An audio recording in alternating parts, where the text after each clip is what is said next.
네. 자, 우리 교재 400페이지에 있는 11번부터 분계 연습 같이 해보도록 하겠습니다.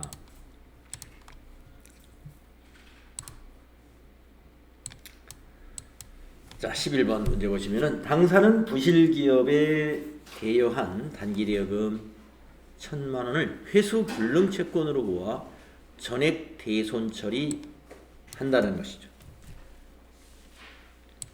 대손 충당금 잔액이 700만 원이 있습니다. 이랬네요. 자, 그러면 이때 대손 처리, 회계 처리를 분계로 써보겠습니다. 차변. 대손 충당금이죠. 700만 원. 대변. 단기 대여금이죠. 부실기업 거 거래처는 꼭 코드로 넣어야 되겠고 1,000만 원이죠. 나머지 300만 원은 단기의 비용, 기타의 대손 상각비 300만 원으로 영업의 비용으로 처리합니다.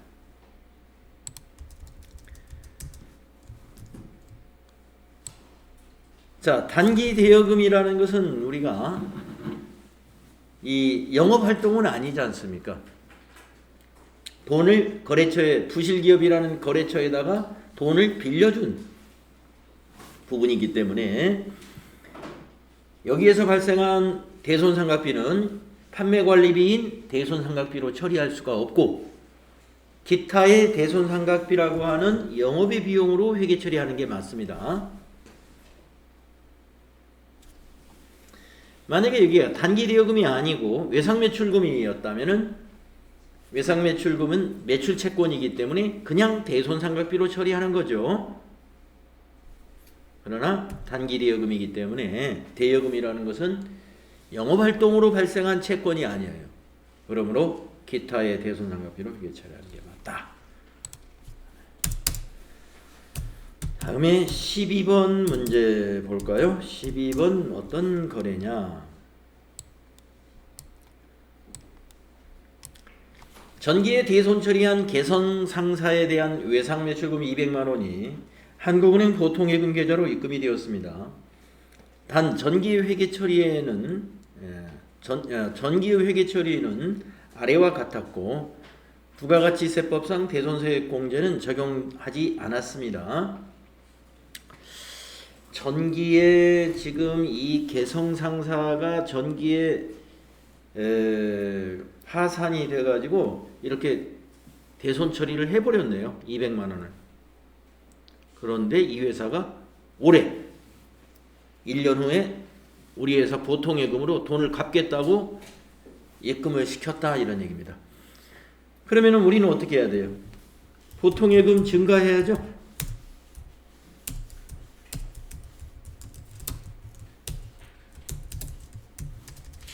200만 원 보통예금이 증가되고요. 자, 우리가 이걸 대손 처리하기 전에 외상매출금을 받았다면은 대손 처리하기 전에 받았다면은 그냥 외상매출금 이렇게 대변에 기입하면 되는 거죠. 근데 이건 작년에 이미 대변에 외상매출금 해가지고 기록을 했었거든요. 작년에 전기에. 그러니까 단기에는 외상매출금을 받은 걸로 할 수가 없는 거죠. 그래서 뭘로 하느냐? 대손 충당금으로 충당을 다시 해요.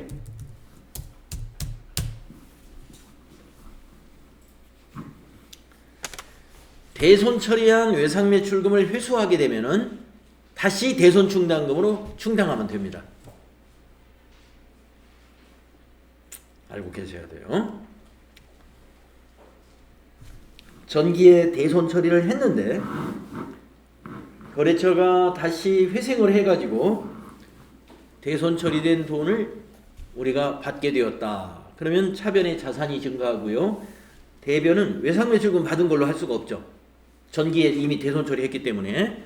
그러므로 대변에는 대손 충당금으로 설정한다. 이것을 알고 계셔야 돼요. 그 다음에 13번은 어떤 문제인가요? 13번을 보도록 하겠습니다.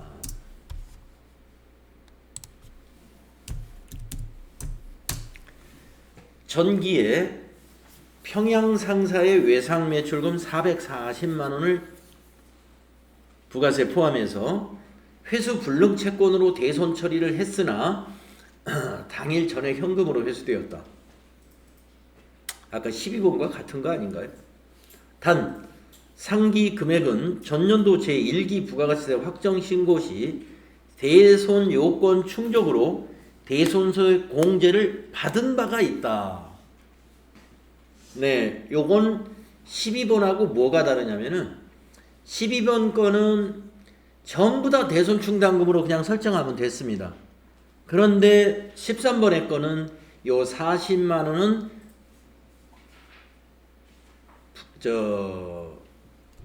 우리 회사의 대손 충당금으로 설정해서는 안 되고 대손세의 공제를 받았기 때문에 다시 어떻게 해야 돼요? 부가세 예수금으로 매출세액으로 다시 증가시켜 줘야 됩니다. 네. 그러니까 못 받는 걸로 대손 처리하면서 대손세 공제 요건이 충족이 되었기 때문에 전기의 대손세액을 공제를 받아버렸단 말이에요. 근데 거래처에서 돈을 받았잖아요. 그러니까 다시 납부해야죠, 세금을. 그러면 분계가 어떻게 되는 것이냐? 자, 차변에 현금으로 받았다고 그랬습니다.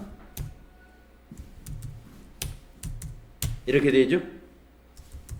현금 440 자산 증가합니다. 대변은 40만 원을 부가세 예수금으로 부채로 잡아야 돼요. 이거 이제 이번에 부가세 신고할 때 40만 원을 매출세액으로 발생시킨 거예요. 그리고 나머지만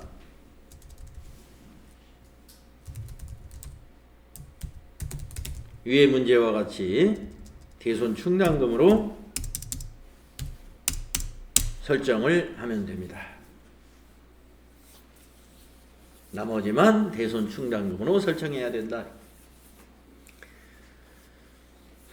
자, 우리가 이제 지금은 이게 전표에 실제로 입력하는 실무 수행을 하는 게 아니라 종이에 지금 쓰고 있기 때문에 저희가 대손 충당금 이렇게 하고 있잖아요.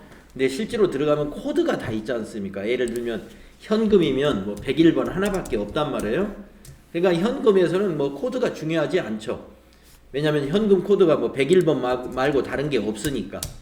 그런데 여러분 알다시피 대손 충당금은 검색을 해보면 굉장히 많아요. 그러면 12번의 대손 충당금은 외상 매출금에 대한 대손 충당금, 13번에 대한 대손 충당금도 외상 매출금에 대한 대손 충당금입니다. 그러므로 여러분이 이제 이 대손 충당금을 입력을 할 때는 외상 매출금 코드가 108이잖아요. 그래서 꼭 109번으로 선택을 해야 돼요. 111번 이런 거 선택하면 안 된다는 거죠. 그러니까 외상 매출금에 해당되는 대손 충당금의 코드는 외상 매출금 코드 다음 번호예요. 그래서 109번을 꼭 해야 되겠습니다. 자, 14번으로 가보겠습니다.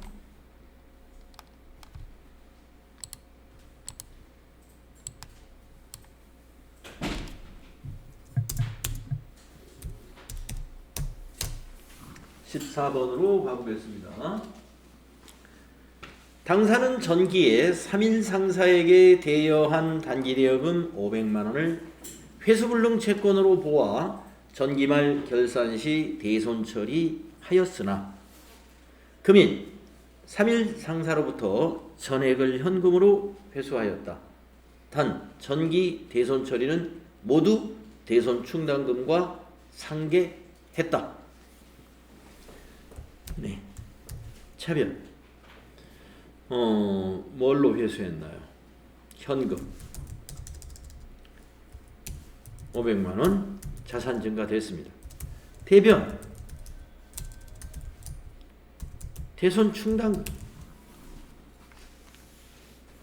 그런데 여기서 대손 충당금은 109번을 써는 안 되죠. 단기 대여금 코드에 다음 코드를 써야 됩니다. 단기 대여금이 몇 번인지 제가 코드를 못 외웠어요. 그러니까 다음 번호가 몇 번인지 모르겠지만 아무튼 109번은 아니에요. 네. 단기 대여금의 차감 계정 그 코드를 여러분이 단기 대여금의 다음 코드 그걸 여러분이 찾아서 처리해 줘야 됩니다.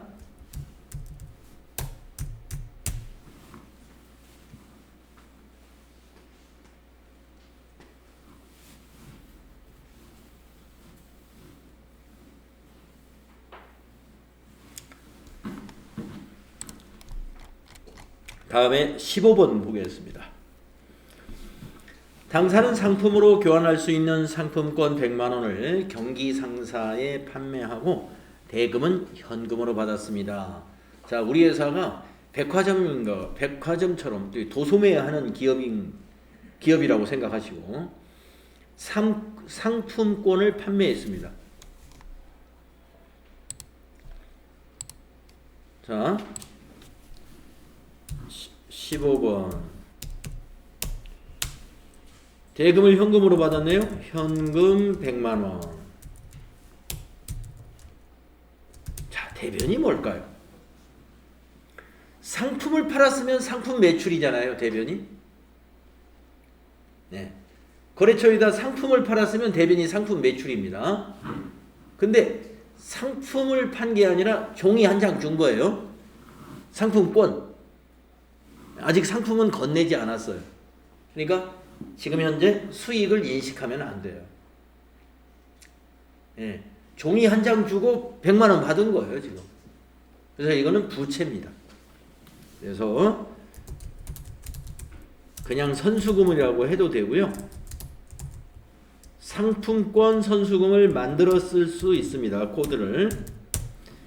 선수금 중에 하나예요. 선수금 중에 하나. 그런데 우리가 보통 그냥 선수금 하면은 계약금 받는 것이죠. 예. 일반 도소매업에서는 선수금이다 그러면 계약금 쪽으로 받은 걸 선수금이라고 그래요. 근데 이렇게 상품권을 판매하는 회사라면은 그 선수금도 있고 그 다음에 상품권을 판매하는 것도 있을 테니까 코드를 하나 만들었으면 됩니다. 상품권 선수금. 그는 상품권이 판매된 것을 말하는 거예요. 즉 회사가 상품권을 판매했잖아요. 그게 다 부채인 거예요. 고객이 그 상품권을 들고 매장에 오면 어떻게 해야 돼요? 상품으로 바꿔줘야 됩니다. 상품으로. 예, 그렇기 때문에 미리 돈을 받은 거예요. 상품권이라는 건. 그래서 우리가 상품권은 선수금이다. 예, 부채다 하는 거 알고 계세요. 다음에 16번을 보도록 하겠습니다.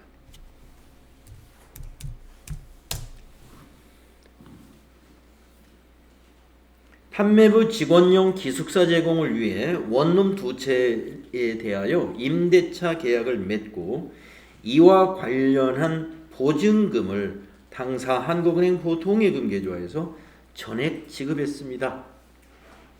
임대차 계약 기간은 2년이고 계약한 금액은 보증금 1억 원입니다. 자, 차변에 자산이 임차 보증금이라고 그러죠.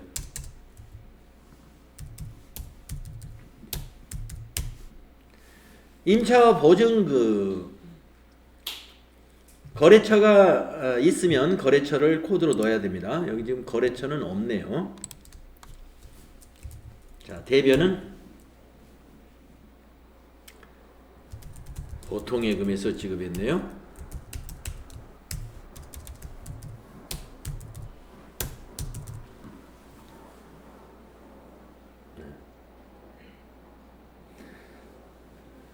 이렇게 처리하면 됩니다. 임차보증금.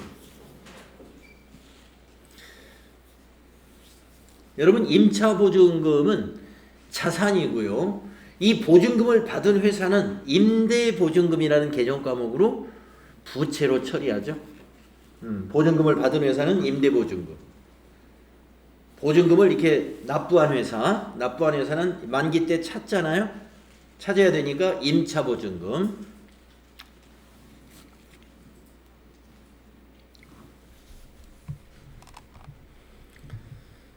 자, 그 다음에 17번은 무슨 문제인가요?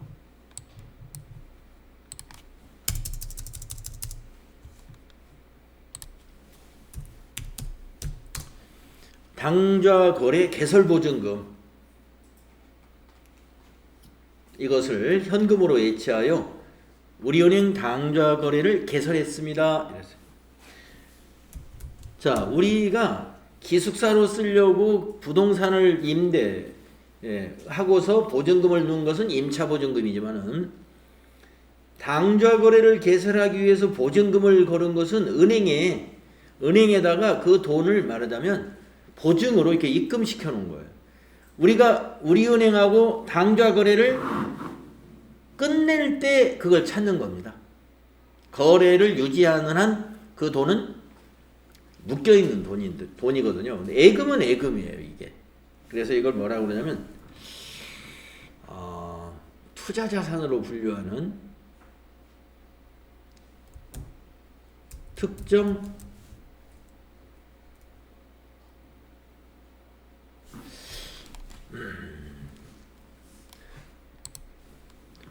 검색을 한번 해보겠습니다.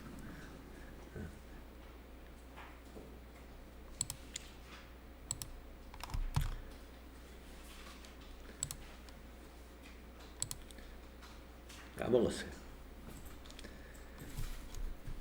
컨트롤 F 해가지고 특정이라는 단어가 들어가는데, 특정 현금과 예금. 특정 현금과 예금이라고 하는 개정 과목이 있어요.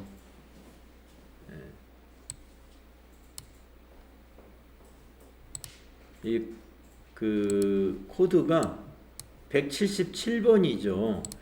그러면 자산의 비유동 자산의 투자 자산이 176번부터 시작이 되거든요. 그래서 이 특정 현금과 예금이라는 개정 과목이 가운데 현금이 들어가 있어가지고 요 개정 과목 이름만 보면은 자칫하면은 이거 당좌 자산이 아닌가? 현금이 당좌 자산으로 분류가 되니까. 그래서 당좌 자산이겠다라고 오해할 수가 있는 개정 과목 중에 하나가 이 특정 현금과 예금입니다. 이 특정 현금과 예금은 당좌 자산이 아니고 투자 자산으로 분류되는 개정 과목이다. 네. 그래서 투자 자산 중에 특정 현금과 예금이라고 하는 좀 이상한 개정 과목이 있습니다. 그것으로 처리하는 거예요.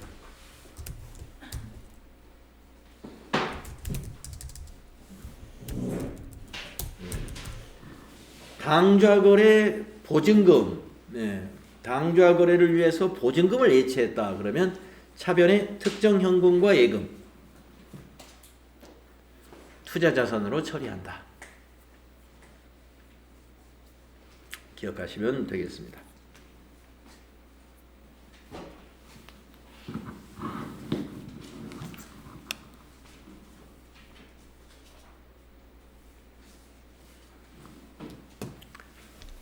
다음은 18번 문제요. 401페이지입니다. 18번 문제 보도록 하겠습니다.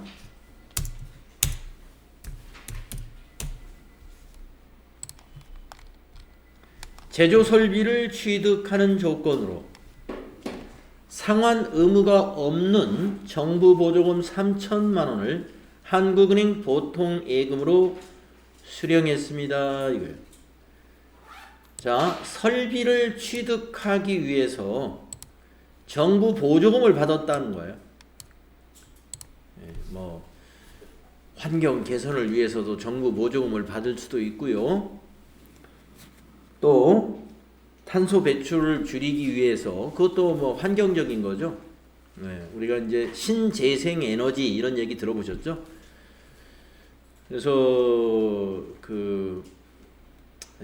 앞으로 뭐 유럽에서는 저기 그 탄소 배출량이 많은 그런 화석 연료 같은 것을 이용해서 만든 제품은 앞으로 수입을 하지 않겠다 해서 뭐 요즘에 많이 이 얘기 나오지 않습니까? 무슨 뭐에 가입을 했다. 삼성전자도 거기에 가입을 했는데 그 기간 내에 만약에 그걸 충족시키지 못하면 이제 삼성전자 핸드폰도 거기 유럽에는 못 판다. 뭐 이런 얘기가 나오고 지금 좀 국가적으로 어떻게 준비해야 될지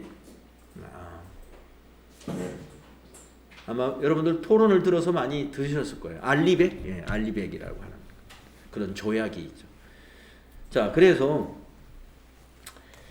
우리가 이제 정부 보조금을 그런 데 많이 씁니다. 화석연료 대체 투자를 한다든가 이런 기업들이 그런 투자를 하면은 정부가 도와주는 거죠. 자, 그래서 지금 18번 거래는 정부 보조금을 수령했을 때 회계 처리가 뭐냐 하는 겁니다. 간단해요.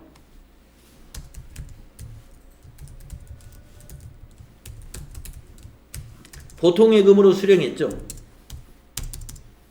차변에 보통예금, 한국은행, 대변에는 정부보조금이라고 기록하는 거예요. 근데 이 정부보조금이 이제 보통예금 코드가 103번이잖아요. 104번이 정기예금인가 그래요, 원래가. 그런데 하여튼 104번을 쓰든 그 비어있는 코드를 쓰든 해서 정부보조금 코드를 하나 만들어야 되는데 이게 보통예금으로 입금이 됐기 때문에 보통예금의 차감 계정으로 만들어야 돼요. 우리가 이제 그 회계 프로그램에서 말입니다. 이 회계 프로그램에서 그 계정 과목을 추가로 만들 때 만약에 정부 보조금을 우리 유동자산에 당좌자산에 지금 보통예금의 차감 계정으로 만들고 싶어요. 근데 104번이 정기예금 코드가 있어요. 정기예금을 우리 회사는 안 한다. 정기예금 코드 안 쓸 거야 하면 104번을 보통예금의 차감 계정으로 정부보조금 이렇게 만들어도 되는데 우리 회사 여유자금을 1년짜리 뭐 3년짜리 이런 정기예금 이용하고 있다. 그러면 이 코드 없애면 안 되죠. 그래서 이걸 두고 저 밑에 보면은 이제 비어 있는 거 있단 말이에요. 이렇게 회사 설정 계정 과목이다 해서 이렇게 비어 있는 거 이런 걸 써야죠. 아니면 그러면 정기예금은 쓰지만 정기 적금은 안 한다. 그러면 105번을 써도 좋아요. 그래서 만약에 105번을 고친다고 보겠습니다. 정기 적금을. 그러면 여기를 정부 보조금 이렇게만 바꾸면 안 돼요. 구분을 차감으로 바꿔야 돼요. 구분을 차감 계정으로 바꾸고 사용하겠다 하고 여기 관계 코드를 꼭 걸어줘야 돼요. 더블 클릭을 해서 보통예금 103번 이렇게 정부 보조금을 만들 때 구분을 차감으로 하고 관계 코드도 보통 예금에서 차감한다 라고 이렇게 관계 코드까지 걸어 주어야 정부 보조금 코드를 사용할 수 있도록 실무적으로 만들어내는 거죠. 그래서 회계 프로그램에서는 그 정부 보조금이 이것이 해당이 된다 하는 겁니다.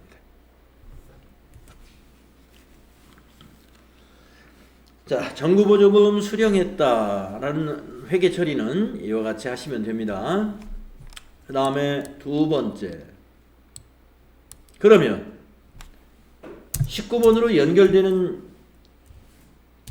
분계죠. 이게 18번이 주식회사 하나기기로부터 자동 포장기를 구입하고 5천만 원에 세액 500만 원, 5,500이네요.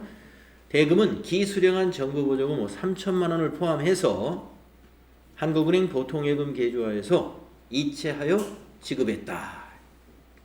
그러면 이게 이제 이 유형자산 취득 분계를 하면 되는 거죠. 차변에 포장기계니까 개정과목은 기계장치입니다. 기계장치 취득원가는 세금을 포함할 부가세는 포함되는 게 아니죠. 왜냐? 부가세는 매입세 공제받아야 되니까 부가세 대급금으로 회계 처리한다. 이거. 공제받아야 되니까. 매입 매수전표에 입력을 해가지고 이제 이렇게 분기할 거란 말이에요. 자, 대변은 이제 뭐가 돼요? 보통 예금에서 이체시켰죠? 한국은행 5,500만 원.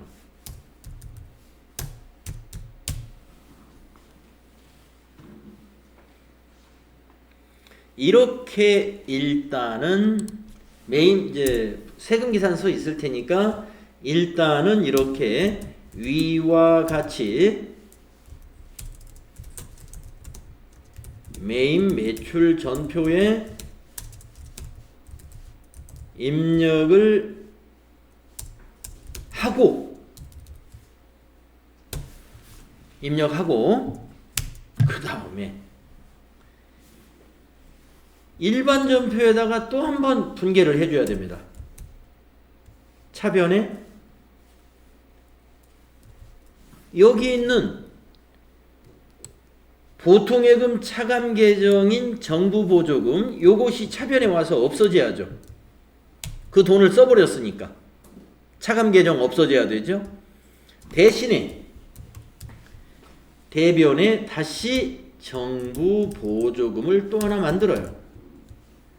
아까와 같은 요령으로 이거는 기계장치 차감 계정으로 하나 만드는 거예요. 기계장치의 차감 계정이 우선 감가상각 누계액 하나 만들어져 있을 것이고 그 밑에 가장 가까운 것으로 만들거나 그 사이에 없으면은 좀 떨어져 있는 번호에서 회사 설정 계정 과목 그 중에서 하나 찾아가지고 만들어 써야 됩니다.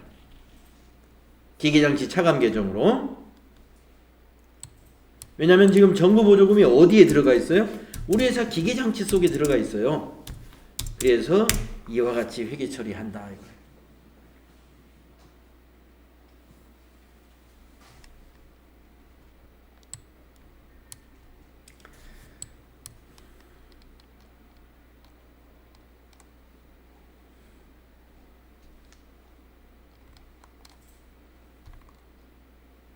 네.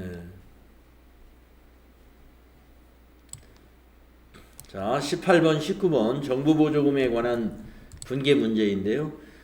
TAT 2급에서 과거에 이런 문제는 굉장히 많이 출제되었던 문제입니다.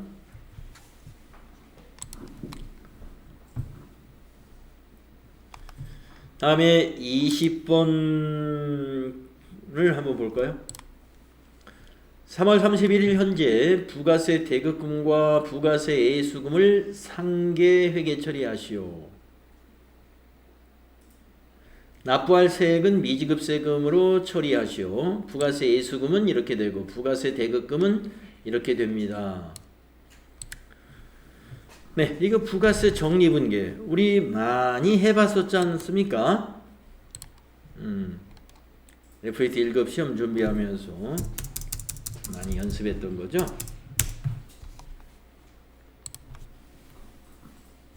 그죠?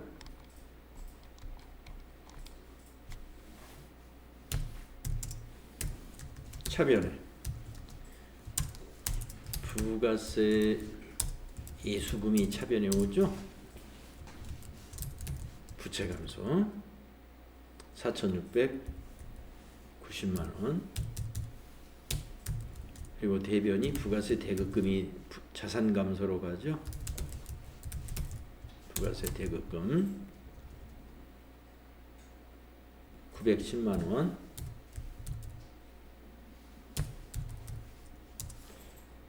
이렇게 부가세 예수금이 매출세액이고 부가세 대급금이 매입세액, 공제받는 매입세액이잖아요. 그 차액은 납부해야 되죠. 그래서 미지급 세금으로 거래처를 세무서로해서 입력했죠.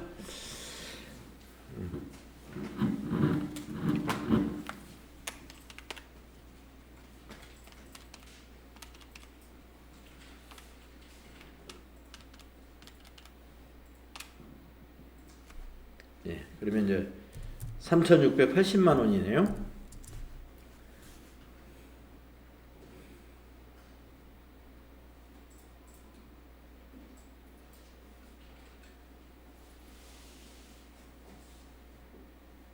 맞네? 3,700 아닌가? 46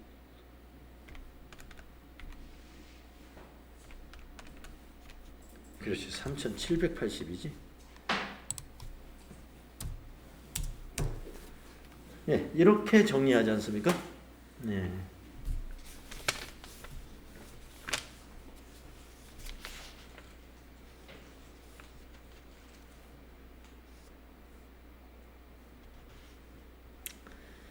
자, 그러면 분계 연습 20번, 20번까지만 하겠습니다. 20번까지만 하시고 다음 시간에 이제 21번부터 분계 연습하는 걸로 하고요. 여러분들 그 이제 다음 시간에 그 시험 보실 거 좀 보충 설명을 좀 해드릴게요.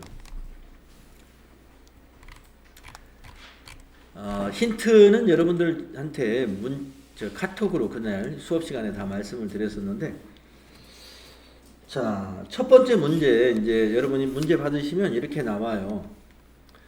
근데 여기서는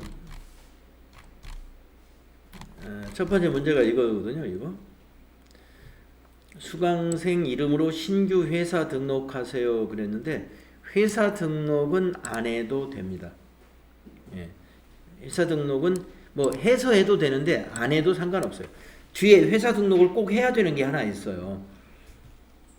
회사 등록을 여기서 미리 해도 상관은 없는데 뒤에서 회사 등록 어차피 수강생 이름으로 하나 만들어야 되거든요. 뒤에서. 자, 그래서 하여튼 지금 이 문제 할 때는 회사 등록까지는 상관이 없어요. 그러면은 이게 무슨 문제냐면은 여기 주민등록표가 있잖아요. 본인 조이준, 배우자 이승연, 모친 김옥란, 자녀 조민준, 조미나, 형제 조은아 이렇게 있어요.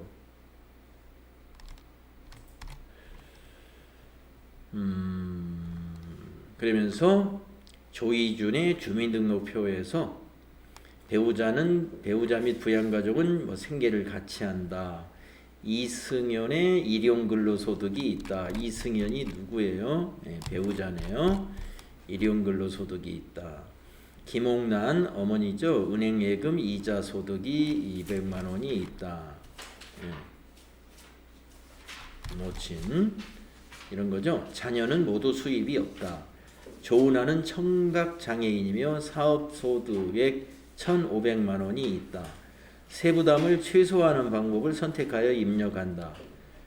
조이준 사원 등록과 부양가족 등록하라는 문제거든요.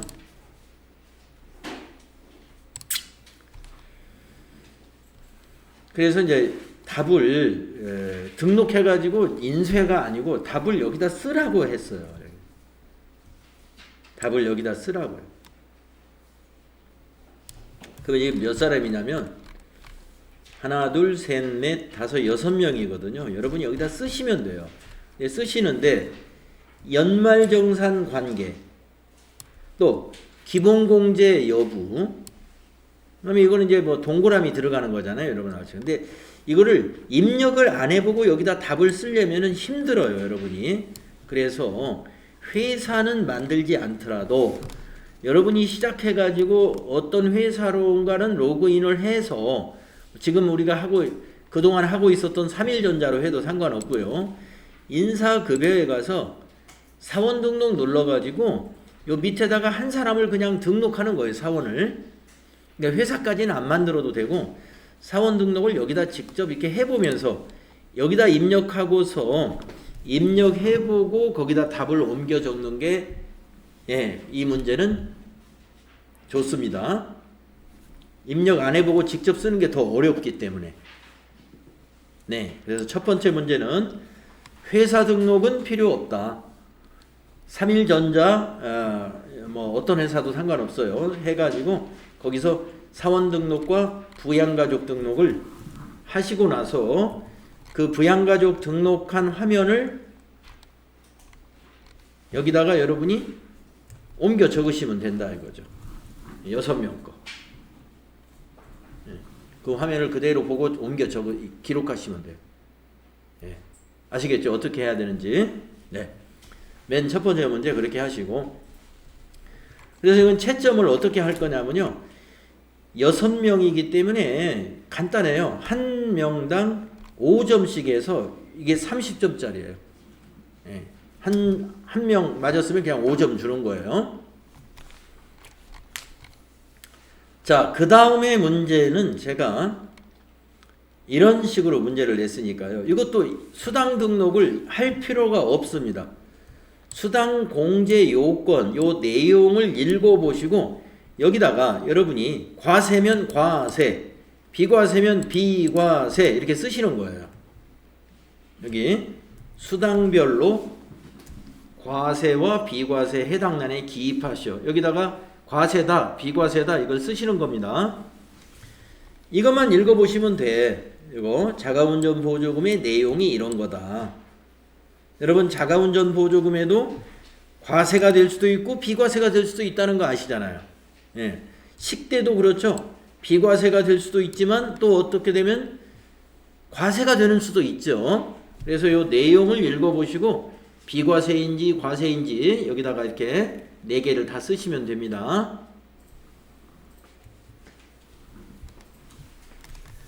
그래서 기본적으로 비과세되는 근로소득은 무엇이다 라고 여러분 책에 다 우리 배웠지 않습니까? 그러나 그 중에서도 비과세 근로소득 중에서도 이런 조건이면 과세가 될 수도 있어요. 어떤 조건이 들어있으면. 그래서 그거는 과세가 이렇게 쓰시면 돼. 그래서 요렇게 이건 입력할 필요 없이 그냥 여기다 직접 쓰는 게 맞습니다. 입력해보고 하면 시간 괜히 쓸데없이 시간이 더 낭비되는 거예요. 그 다음에 요거는 이제 요 괄호 한 칸이 2점씩 제가 배점을 했는데요. 하나, 둘, 셋, 넷, 다섯, 10개, 11, 12, 13, 14개잖아요. 14개 곱하기 2 하면 28점이죠. 그래서 이게 뭐냐면 제가 여러분들 그 실무할 때 요 OX 문제를 내겠습니다 라고 말씀을 드렸죠. 자, 보험료 나이를 따지면 동그라미, 안 따지면 X. 소득을 따지면 동그라미, 소득 안 본다 그러면 X 이런 식이에요. 그러니까 OX 2개가 오는 게 아니고 O 아니면 X예요. 동그라미 이 괄호 속에 들어가는 게. 아시겠죠? 기부금 나이를 따진다 그러면 동그라미, 나이는 안 따진다 그러면 X. 소득 요건 소득을 따진다 그러면 동그라미, 소득은 안 본다, 소득을 안 본다 그러면 X 하는 거예요. 그런 요령을 하시면 돼요. 그 다음에 오른쪽에 있는 비고는 이런 겁니다.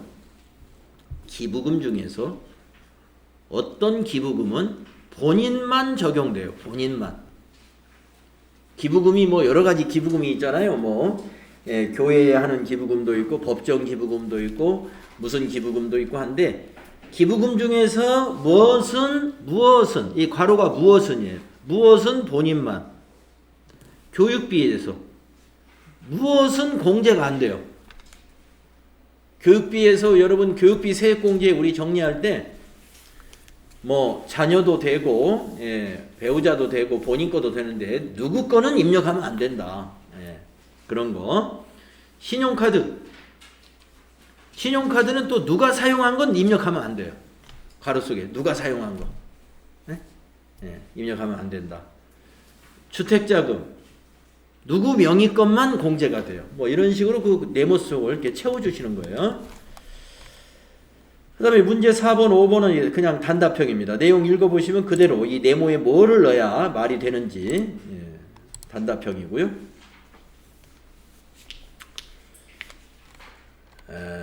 그 다음에 문제 6번이 이것도 제가 여러분에게 힌트 드렸었는데 일용근로자입니다. 일용근로자 일당 20만 원인 일용근로자가 이틀간 일을 했어요. 그러면 2일 동안의 급여가 얼마겠어요? 40만 원이겠죠. 예. 그러면 이제 40만 원이면 1일에 15만 원씩 소득공제를 적용하니까 30만 원이 소득공제 되겠죠. 그 다음부터는 여러분이 채우는 거예요. 이제 그러면 과세표준은 얼마입니까? 세율은 몇 프로입니까? 산출세액은 얼마일까요? 세액공제의 금액은 얼마일까요? 원천징수할 소득세는 얼마일까요?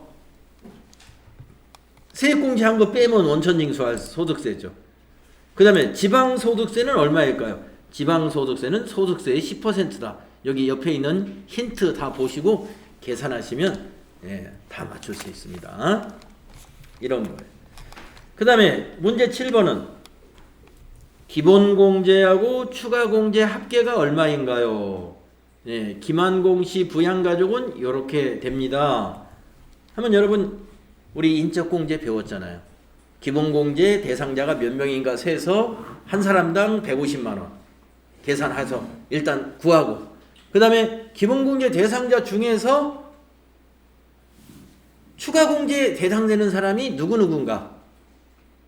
추가공제가 가령 장애인이면 한 사람당 200 경로우대면은 한 사람이 100 부녀자면은 한 사람이 50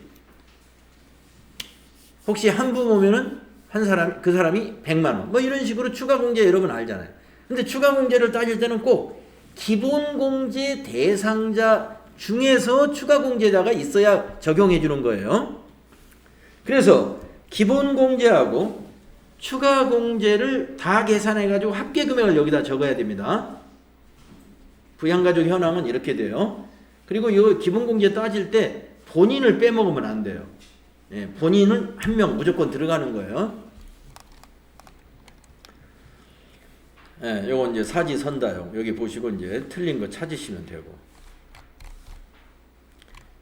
요게 이제 마지막 문제가 9번인데, 마지막 문제 요 9번인데, 마지막 문제가 좀 길어요. 긴데, 마지막 문제 9번은 말이죠. 회사를 하나 만드는 게 좋아요. 회사 이름을, 회사 등록을 복잡하게 하지 마시고, 마지막 문제 9번 할 때는 여기 회사 등록 가가지고, 여기 맨 밑에 빈자리에다가 코드는 여러분 마음대로 만드세요. 여러분 마음대로 이렇게 자기 이름으로 하나 만들어요. 법인으로. 그리고 나머지는 다 회계연도는 만들어야 되겠네요. 한 5기 정도로 만들까요? 5기. 2022년으로 이렇게 하나 기간만 하고 사업자 번호 이런 건 다 생략하십시오. 그럼 만들어졌습니다. 그러면 이 회사로 로그인 해야죠. 새로 만든 회사로 이렇게 로그인 하세요. 그러면 이제 내가 만든 회사로 로그인 됐습니다. 회사 하나 만드는 거 간단해요. 회사 코드하고 이름 쓰고 그 다음에 5기 하고 이제 여기 2022년 넣으면 됩니다. 그래 놓고 사원 등록에 가는 거예요. 그래가지고 여기서 이 사람을 하나 등록하세요. 자, 그 내용이 지금 이 내용이에요. 그래서 본인 이름으로 회사를 설립하셔라. 그리고 사원 등록해라. 사원 등록. 그 내용을 가족관계 증명서라는 걸 주었어요. 그리고 누군가 장애인이라서 장애인 증명서도 하나 주었어요. 그리고 자료 설명도 여기에 있습니다. 그래서 김은호의 사원 등록과 부양가족 명세를 작성해라 라는 문제입니다. 작성을 일단 해놔야 돼요. 해놓고서 여기는 또 아까 그 문제하고 같아. 기본공제 대상자는 몇 명입니까? 여러분이 이거 입력할 때 사원 등록할 때 기본에서 여기 기본에 뭐 20세 이하 또는 배우자 하여튼 기본이 부가 아닌 걸 다 세면 그게 기본공제 대상자죠.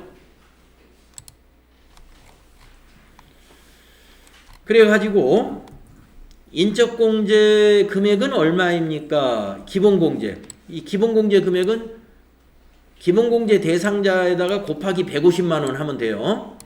그 다음에 추가공제는 얼마입니까? 이번에는 그러니까 기본공제와 추가공제를 나누어서 여기다 쓰시면 돼요. 네, 나누어서 쓰세요. 아까 그 문제는 합쳐서 써야 되고요. 이 문제는 기본공제 대상자 몇 명, 기본공제 얼마, 추가공제 얼마, 사원 등록하고 나서 하시면 좋을 겁니다. 사원 등록 하기 전에 계산하는 것보다 사원 등록 해놓고 그 사원 등록 그 부양가족 등록한 화면을 보시고 계산하시면 쉬울 거예요. 자, 그 다음에 급여 자료를 입력하라고 그래요. 3월분. 그러면 3월분 급여 자료를 입력하는데 입력을 바로 급여 자료를 입력하는 것이 아니고 요 순서대로 하시면 돼요. 자료 2를 이용해서 수당 및 공제 등록. 수당 및 공제 등록 이거 자료 2 이거를 보고 급여 자료 먼저 하는 게 아니에요. 자, 기본급하고 상여는 이미 등록되어 있으니까 추가로 등록하는 게 뭐예요? 직책수당, 출제수당, 직무발명보상금, 교육비. 요 4개를 수당 등록해야 돼요. 이 4개를 꼭 먼저 하셔야 돼요. 수당 등록을. 그래서 이거 수당 등록할 때 뭐예요? 과세, 비과세 잘 지정을 해야죠. 네. 제가 보니까 비과세 하나밖에 없어요. 이 중에. 예? 비과세는 하나밖에 안 보입니다. 과세, 비과세 잘 판단하셔가지고 요 4개 수당 등록 먼저 하고, 네, 이게 지금 평가 문제 1번이 뭐예요? 수당 등록 하라는 거죠. 그 다음에 두 번째 3월분 급여 자료를 입력하는 겁니다. 9분을 2번 급여 더하기 상여를 선택해가지고, 그래서 이제 수당 등록하고 나서 3월분 선택하고 3월 날짜 선택하는 거예요. 그런 다음에 이제 급여하고 이제 기본하고 상여가 있으니까 9분에 가면 기본 더하기 상여라는 거 있죠. 그거 하고 나서 이걸 쭉 입력하시면 돼. 기본급 180, 상여금 50, 직책수당 20, 출제수당 30, 직무발명보상금 400, 교육비 50 이렇게 6개. 그리고 공제 항목은 자동 계산될 거예요. 그게 요 2번의 문제입니다. 그 다음에 3번. 3월 귀속분 원천징수 이행상황 신고서 작성하고 빈칸에 답을 채워라. 네. 자, 이것도 빈칸에 답을 쳐야 돼요. 이거는 뭐냐면 수당 등록하고 나서 여기 과세, 비과세 여기다 쓰고 수당 등록할 때 옆에 그 비과세는 여기 코드가 보여요. 과세는 여기 1급여 이게 나타날 거고 여기 다 채워야 돼요. 수당 등록 아까 하실 때 수당 등록한 화면에서 요 수당 등록한 화면을 보시고 여기 있는 칸을 그대로 갖다 옮겨 적으세요. 수당 등록 화면에서 이걸 보시고 옮겨 적으시고요. 그 다음에 원천징수 이행상황 신고서 작성을 이제 하면 됩니다. 하면 되는데 하고 나서 여기 하얗게 뚫어놓은 셀이 있죠. 여기가 다 답이 이게 숫자가 다 들어가는 건 아니에요.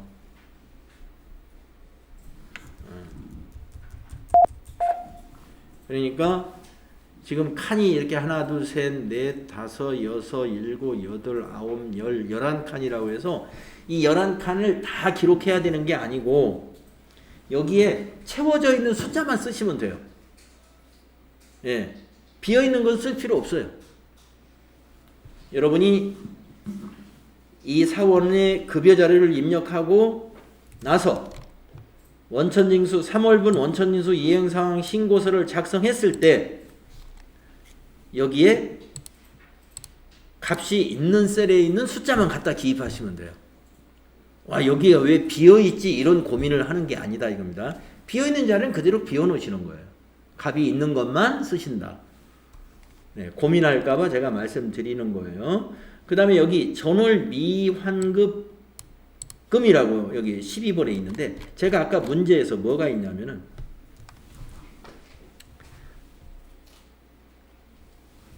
자료 설명 중에 미환급 받은 세액이 10,000원이 있어요. 이걸 원천징수 이행사항 신고서에 반영하라고 그랬어요. 그러니까 거기다 쓰시면 되는 거예요. 그러니까 우리가 이제 입력할 때 그 화면에 입력을 해야 되잖아요.